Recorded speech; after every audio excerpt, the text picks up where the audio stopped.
अस्सलाम वालेकुम। आज जो हम अपना टॉपिक स्टार्ट करेंगे वो है आपका नर्वस सिस्टम।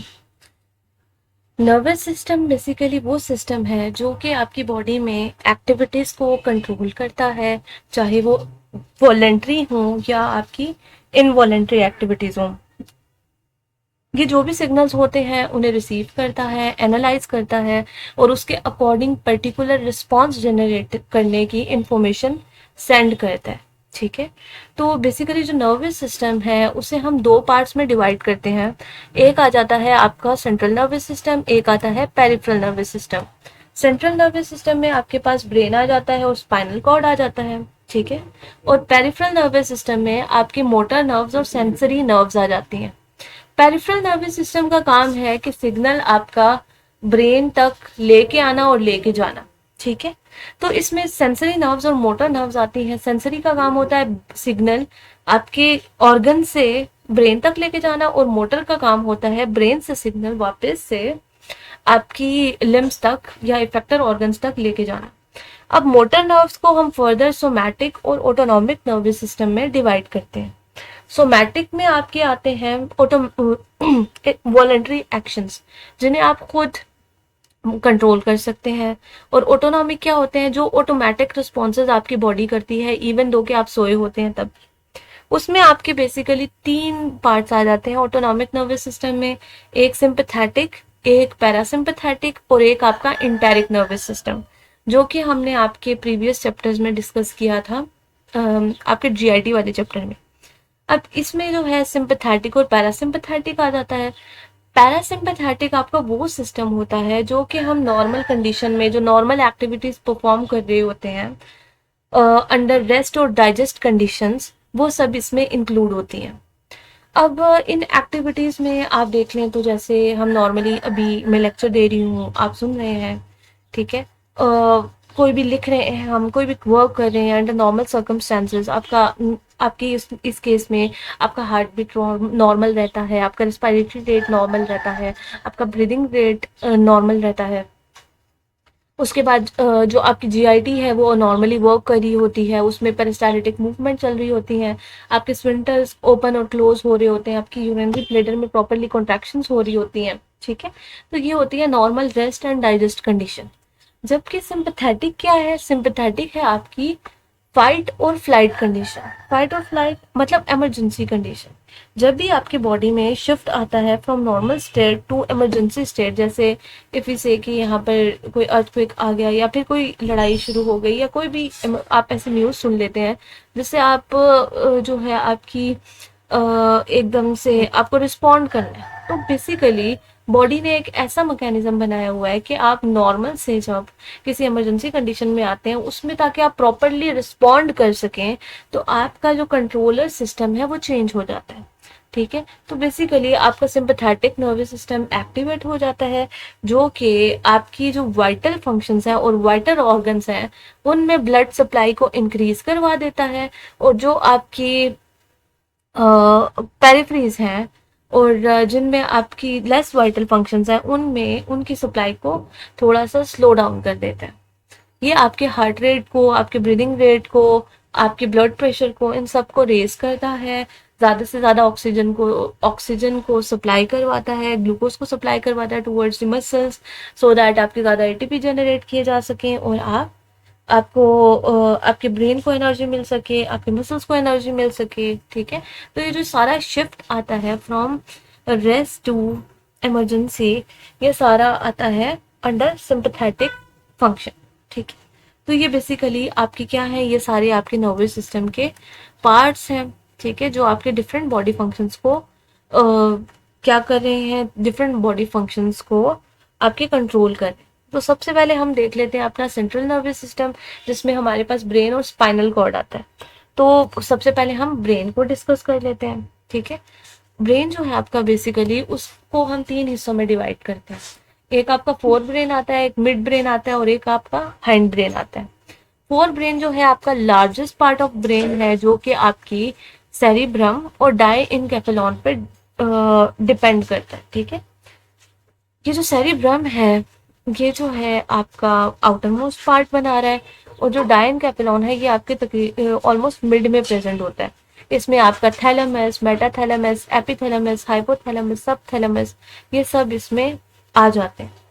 उसके बाद आपका मिड में आता है मिड ब्रेन, ठीक है। देन आपका आता है हाइंड ब्रेन। हाइंड ब्रेन के फिर आगे से 3 पार्ट हैं, जिनमें आपका पोन्स आ जाता है, मेड्यूला ऑब्लोंगेटा आ जाता है और सेरिब्रम आ जाता है, जो कि आपको पिक्चर में भी शो हो रहा है।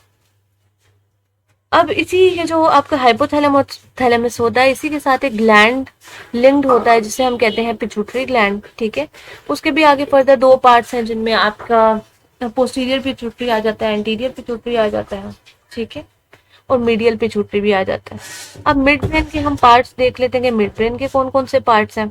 तो मिड ब्रेन के बेसिकली 3 पार्ट्स होते हैं, ठीक है, जिनमें आपका कॉलिकस आ जाता है, टेक्टम्स आ जाते हैं और टॉगमेंटम आ जाते हैं, ठीक है, जो आपको इस पिक्चर में शो हो रहे हैं। एक आपका सुपीरियर कॉलिकस आ जाता है, एक इंफीरियर कॉलिकस आ जाता है, देन उसके बाद आपके आ जाते हैं टेक्टम्स एंड देन आपके आ जाते हैं टेगमेंटम्स, ठीक है। तो ये बेसिकली आपका मिलके क्या बना रहे हैं, बेसिकली मिलके आपका मिड ब्रेन बना रहे हैं। इसके ऊपर ही आपका क्या होता है, आपका थैलेमस का पार्ट होता है। अच्छा, उसके बाद जो है, उसके बाद ना ये आपको हम आपकी जो फोर ब्रेन है उसको डिफरेंट लोब्स में डिवाइड करते हैं। वो कौन कौन से लोब्स हैं उन्हें देख लेते हैं। इन्हें हम ना बेसिकली 4 लोब्स में डिवाइड करते हैं, जिनमें सबसे पहले आ जाता है फ्रंट वाला, जिसे हम कहते हैं फ्रंटल लोब। फिर आ जाता है आपके बैक साइड वाला, जिसे हम कहते हैं ऑक्सीपिटल लोब। फिर आपके जो बिल्कुल अपर प्रेजेंट होता है, ठीक है, अपर साइड पे, उसे हम पेराइटल लोब कहते हैं। और जो आपकी ईयर से ऊपर प्रेजेंट होता है रीजन, उसे हम कह देते हैं टेम्पोरल लोब, ठीक है। अब ये जो डिफरेंट पार्ट्स हैं, डिफरेंट लोब्स हैं, ये डिफरेंट आपकी एक्टिविटीज को क्या करते हैं, डिफरेंट एक्टिविटीज को कंट्रोल करते हैं। जैसे जो फ्रंटल लोब है वो क्या करता है, वो आपकी बेसिकली एनालाइजेशन, थिंकिंग, प्रोसेसिंग, इन सब चीज़ों के लिए रिस्पॉन्सिबल होता है। जो आपका ऑक्सीपिटल लोब है वो आपके विजन के लिए रिस्पॉन्सिबल है।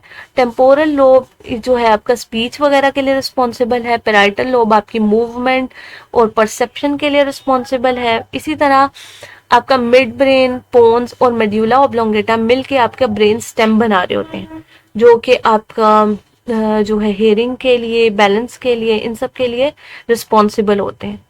उसके अलावा ये ब्रीदिंग को कंट्रोल करना, ये जो आपके स्वॉलोइंग को कंट्रोल करना, ये सब भी आपके ब्रेन स्टेम ही कर रहा होता है। देन आपका सेरिबेलम आता है, जो कि आपकी मूवमेंट, ठीक है, मूवमेंट और मोशन के लिए बेसिकली रिस्पॉन्सिबल होता है, ठीक है। उससे नीचे आप पिक्चर में देख सकते हैं कि आपकी पैरासिम्पैथेटिक और सिम्पैथेटिक का जो कि आपकी ऑटोनॉमिक नर्वस सिस्टम का पार्ट है। सोमैटिक वाले में वॉलंटरी मूवमेंट आती है, यानी कि वो स्केलेटल मसल से लिंक्ड, और जो आपका ऑटोनॉमिक है वो बेसिकली आपके स्मूथ मसल्स, कार्डिक मसल्स और बाकी सब जगहों से लिंक्ड है। देन आ जाती है आपकी स्पाइनल कॉर्ड, ठीक है, जो कि आपकी ब्रेन स्टेम के बाद स्टार्ट होती है और ये आपकी फर्दर वर्टिकल कॉलम में एक्सटेंड करती है। अब ये आपकी इलोंगेटेड है, long cylindrical part of central nervous system है, ठीक है, जिसमें आपकी जिनमें आपकी मोटर और सेंसरी इम्पल्सेस शामिल होती हैं, जो कि आपकी इधर से होती हुई, स्पाइनल कॉर्ड से होती हुई ब्रेन में जाती हैं और वहीं से वापस भी आती हैं। अगर हम इसकी आउटर मोस्ट लेयर की बात करें, ठीक है, तो वो आपको यहाँ पर नजर आ रहा है कि वो वाइट एरिया है, ठीक है। वो बेसिकली कंसिस्ट करता है माइलिनेटेड न्यूरॉन्स पे, ठीक है। तो माइलिनेटेड न्यूरॉन्स की वजह से, उन माइलिनेटेड एक्सॉन फाइबर्स की वजह से इसका कलर वाइट अपीयर होता है। इसे हम वाइट मैटर बोलते हैं। दरमियान में आपको एक बटरफ्लाई शेप का एच सा स्ट्रक्चर नजर आ रहा है। ये बेसिकली आपका ग्रे मैटर होता है। इसमें आपकी सारी सेल बॉडीज प्रेजेंट होती हैं और इस मैटर को बिकॉज ऑफ इट्स अपीयरेंस हम ग्रे मैटर भी बोलते हैं। इसी के मिड में आपको एक छोटा सा होल नजर आ रहा है। ये बेसिकली आपकी सेंट्रल कैनाल है, जिसमें आपका सेरिब्रोस्पाइनल फ्लूइड प्रेजेंट होता है। अब ये जो आपकी स्पाइनल कॉर्ड है और आपका ब्रेन है, इनको बेसिकली आपकी लेयर सराउंड कर रही होती हैं, जो इन्हें प्रोटेक्शन प्रोवाइड करती हैं। उन प्रोटेक्टिव मेम्ब्रेन्स को हम बोलते हैं मेनिंजेस। मेनिंजेस जो होती हैं बेसिकली आपकी, इनके 3 पार्ट्स होते हैं। सबसे पहले आपकी जो पाया मैटर है वो इनर मोस्ट होती है, जो ड्यूरा मैटर है वो आपकी आउटर मोस्ट होती है, ठीक है। इन्हीं के दरमियान में एक लेयर होती है जिसे हम कहते हैं एरेकोनॉइड लेयर, ठीक है। और बेसिकली इस एरेकोनॉइड लेयर में ही आपकी सब एरेकोनॉइड स्पेस भी होती है, जिसमें आपका सब एरेकोनॉइड स्पेस में भी आपका क्या होता है, आपका सेरिब्रोस्पाइनल फ्लूइड प्रेजेंट। अच्छा,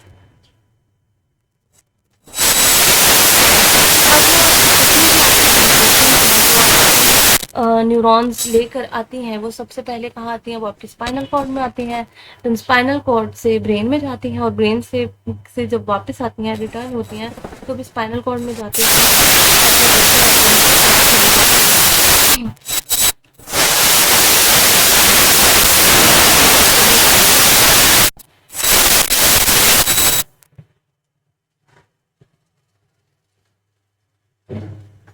अब आपका ये जो दूसरे नंबर पे आपकी ये जो सब एराकोनॉइड स्पेस है और आपका जो सेरिब्रोस्पाइनल फ्लूइड है और मेनिंजेस, ये मिलके इसे प्रोटेक्शन प्रोवाइड कर रही हैं, ये शॉक एब्जॉर्प्शन का काम करते हैं, इसे डैमेज से प्रिवेंट करते हैं।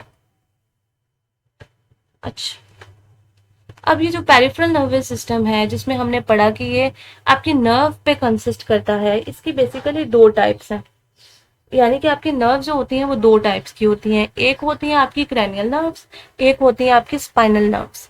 क्रैनियल नर्व्स वो नर्व्स हैं वो जो डायरेक्टली आपकी कहाँ से ओरिजिनेट होती हैं, जो डायरेक्टली ओरिजिनेट होती हैं आपके ब्रेन से, ठीक है। इनके 12 पेयर्स होते हैं और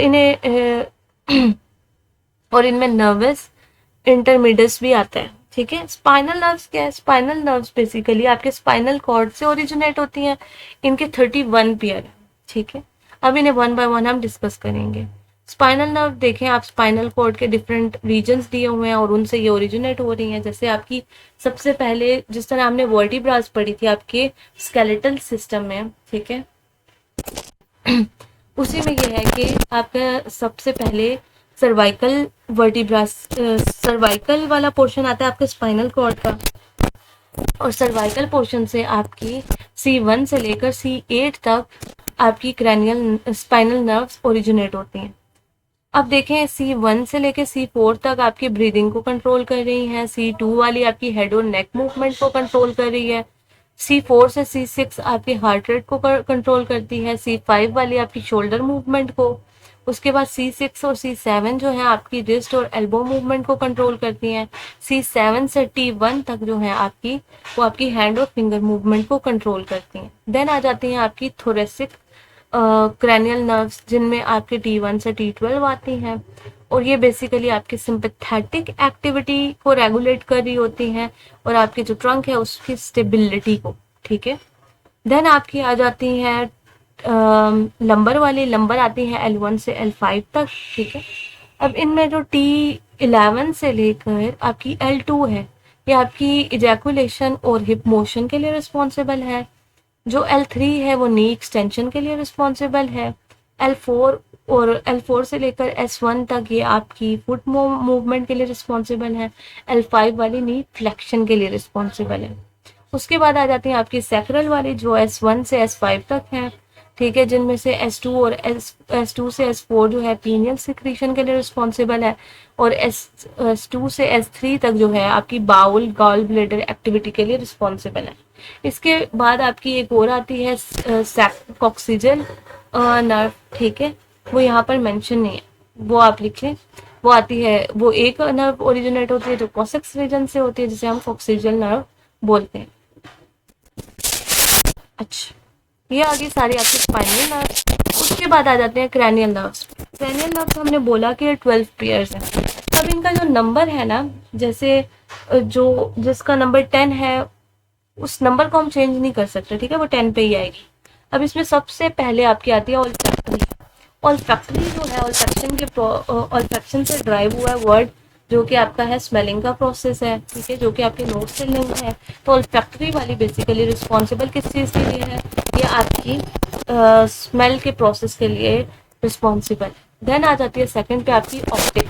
ऑप्टिक वाली जो है आपकी विजन के लिए रिस्पॉन्सिबल है। उसके बाद आती है आपकी 3, 6, 3, 4 और 6, ठीक है।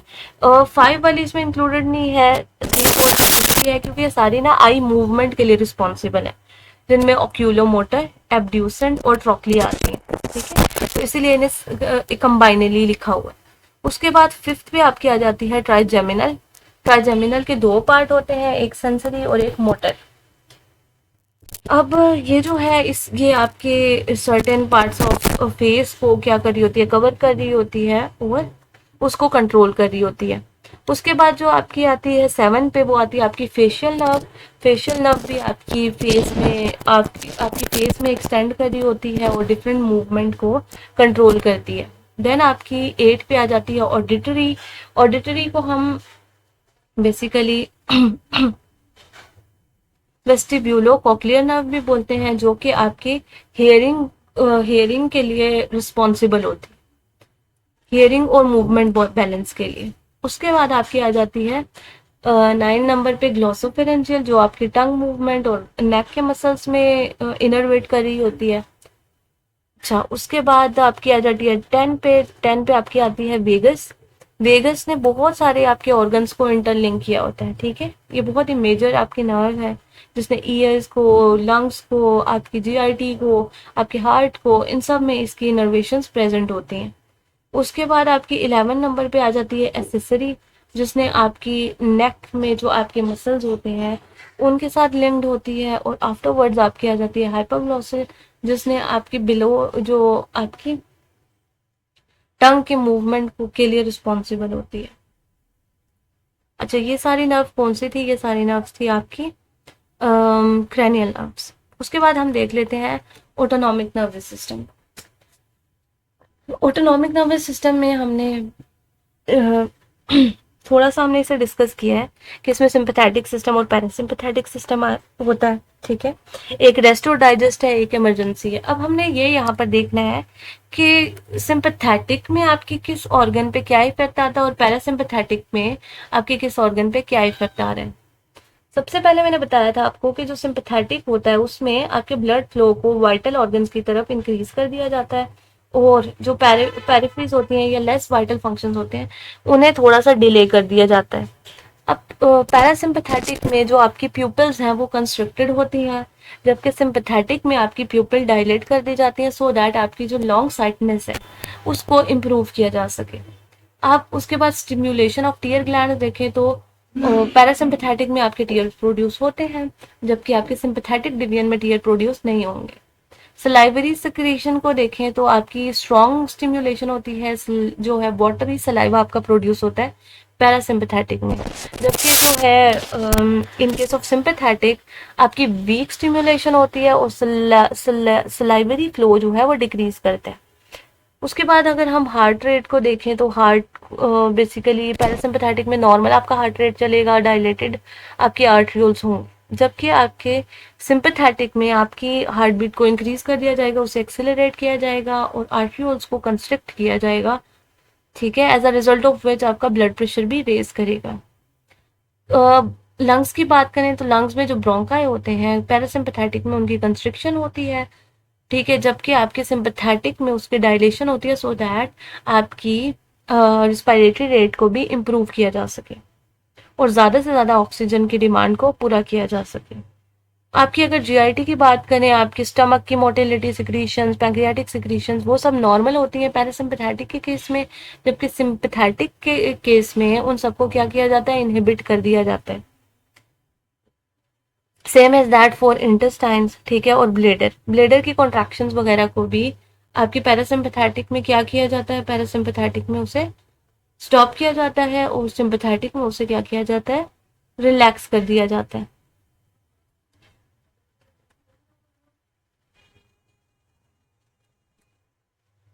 अच्छा, उसके बाद जो है आपका इसके बाद आपका है साइनेप्स का स्ट्रक्चर। जो हमने लास्ट चैप्टर पढ़ा था न्यूरोमस्कुलर जंक्शन वाला, उसमें हमने न्यूरोमस्कुलर जंक्शन को डिस्कस किया था।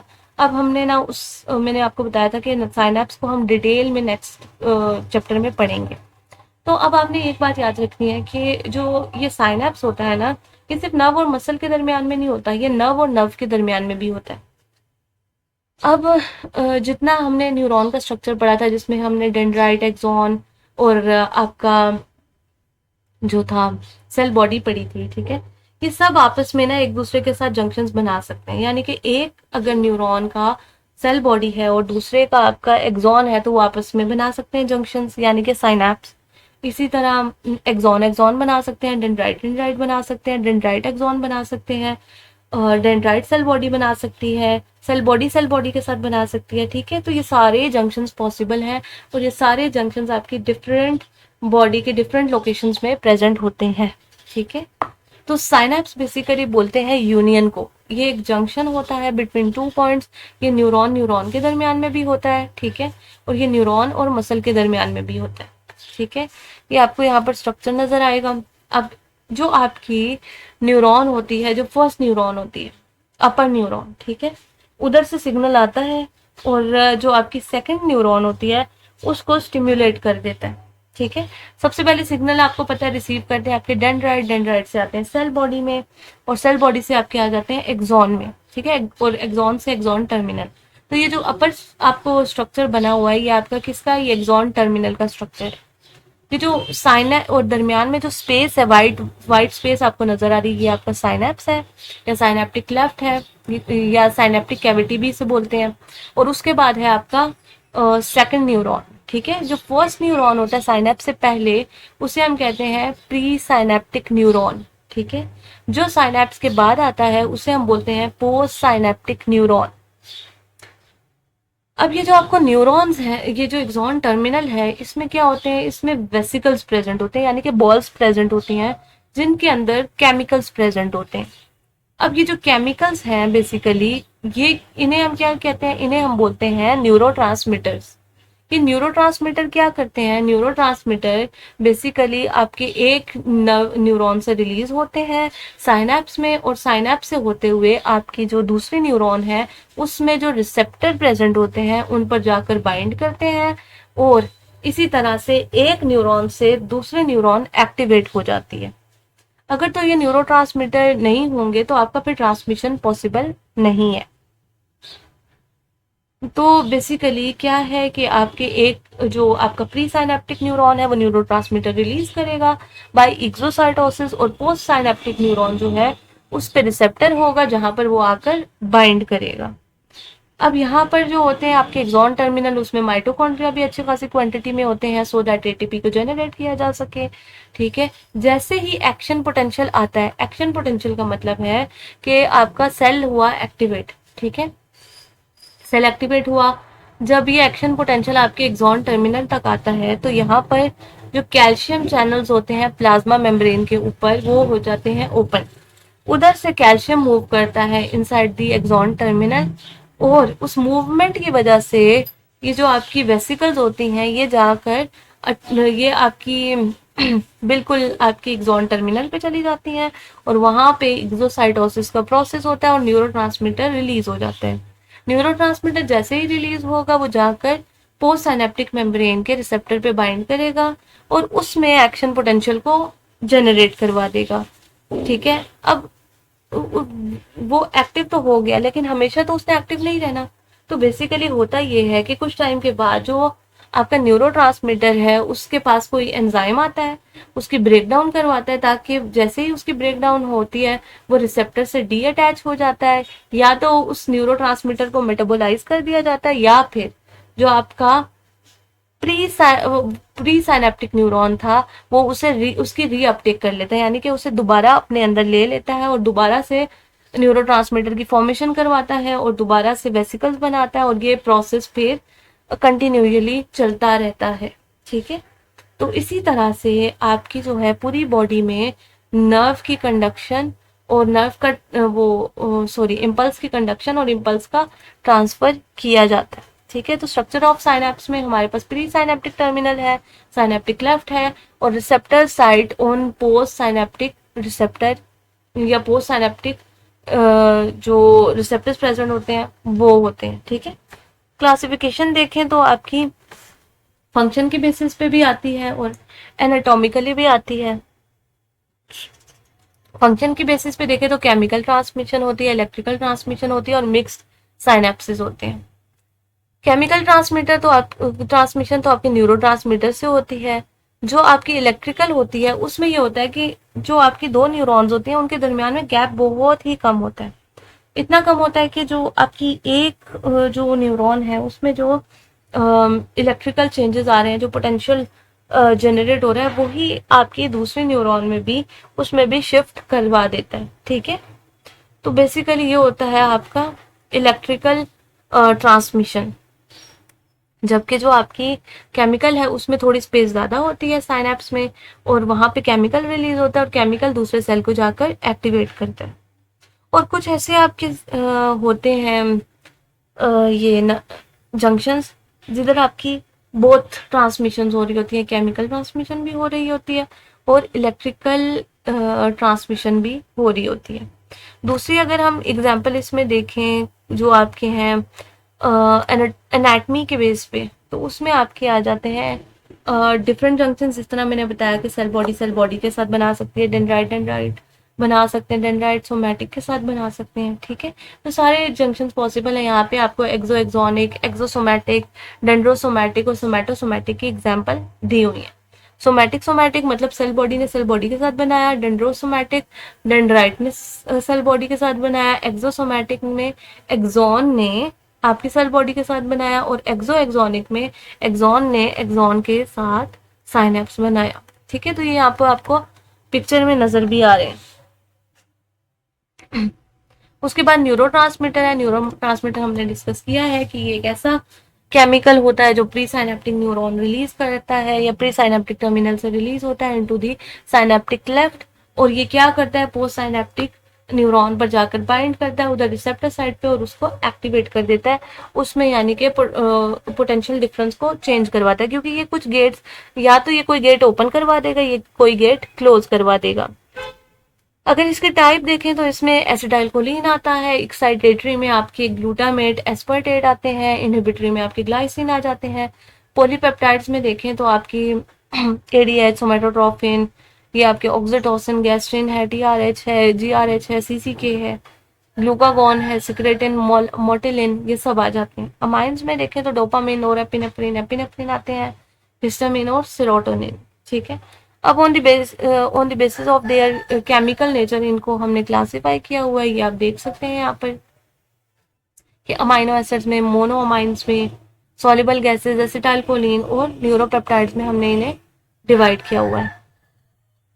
तो बेसिकली न्यूरोट्रांसमीटर जो होगा ये किसी जो पोस्ट साइनेप्टिक सेल है उसे एक्टिवेट भी कर सकता है और उसे डीएक्टिवेट भी कर सकता है। जितने एक्साइटेटरी न्यूरोट्रांसमीटर होते हैं वो एक्शन पोटेंशियल को आगे फॉरवर्ड करते हैं, लेकिन कभी कभार हमें क्या होता है, हमें रिस्पॉन्स नहीं चाहिए होता, हमें सब प्रोसेस को क्लोज करना होता है। ठीक है, तो उस केस में आपके आते हैं इनहिबिटरी अमाइनो एसिड्स। अब यहाँ पर ना हम कुछ न्यूरोट्रांसमीटर देख लेते हैं और उनके एक्शन को देख लेते हैं। अब आपका आ जाता है एसिटाइलकोलिन। एसिटाइलकोलिन का क्या है कि ये रिस्पॉन्सिबल होता है आपके मसल मूवमेंट के लिए, आपके लर्निंग के लिए, आपकी मेमोरी के लिए। अगर इसकी डेफिशिएंसी हो जाए तो आपको अल्जाइमर्स डिजीज हो जाती है। आपकी जो एसिटाइल की प्रोडक्शन है बेसिकली एसिटाइलकोलिन की वो डिक्रीज। अच्छा, उसके बाद ना आपकी जो है एसिटाइलकोलिन की प्रोडक्शन नहीं होती क्योंकि न्यूरॉन डैमेज हो जाता है, और इसमें आपको अल्जाइमर्स डिजीज हो जाती है, और अल्जाइमर्स डिजीज में आपका बहुत ज़्यादा मेमोरी लॉस हो जाता है। डोपामिन बेसिकली आपकी मूवमेंट, लर्निंग, अटेंशन और इमोशन के लिए रिस्पॉन्सिबल है। अगर इसकी एक्सेसिव एक्टिविटी हो जाए ब्रेन में तो उससे हो जाता है स्किज़ोफ्रेनिया। स्किज़ोफ्रेनिया में क्या होता है कि आपको हेलुसिनेशंस होती हैं, आपका ब्रेन ज़्यादा एक्टिवली काम कर रहा होता है। ठीक है, और आप ये है कि आपकी जो आपको बहुत टाइप की हेलुसिनेशंस आती हैं और आपकी इनवॉलंटरी मूवमेंट्स भी होती हैं। अब उसके बाद है अगर डोपामिन की कमी हो जाए तो क्या होगा, तो आपके पास पार्किंसन डिजीज हो जाती है जिसमें इरिटेबिलिटी होती है, शेकिंग मूवमेंट होती है। ठीक है, मूवमेंट बहुत ज़्यादा डिस्टर्ब हो जाती है। उसके बाद आ जाता है सेरोटोनिन। सेरोटोनिन आपके मूड, हंगर, स्लीप और अरोजल को कंट्रोल करता है। अगर इसकी अंडर सप्लाई हो जाए तो आपको डिप्रेशन हो जाता है, ठीक है, जिसमें आपको प्रोजैक और अदर एंटी डिप्रेसेंट हम देते हैं। नोरएपिनेफ्रिन उसके बाद आ जाता है। नोरएपिनेफ्रिन में क्या होता है कि आपकी बेसिकली ये अलर्टनेस को और अरोजल को कंट्रोल करता है। इसकी अंडर सप्लाई में क्या होगा, आपको डिप्रेशन हो जाता है। गाबा की बात करें तो गाबा बेसिकली होता है गामा अमाइनो ब्यूटेरिक एसिड। ये आपका इनहिबिटरी न्यूरोट्रांसमीटर है। अगर इसकी आपकी बॉडी में कमी आ जाए तो आपको सिजर्स, ट्रेमर्स और इंसोम्निया हो जाता है। और अगर एक्सेसिव हो जाए तो फिर आपको सोमनोलेंस हो जाता है। ग्लूटामेट की बात करें, ग्लूटामेट आपका क्या है, मेजर एक्साइटेटरी न्यूरॉन है, मेमोरी से लिंक्ड है। अगर इसमें ओवर सप्लाई हो जाए तो आपको माइग्रेन, सिजर्स, मैनिया, ठीक है, ये सारी कंडीशंस हो सकती हैं।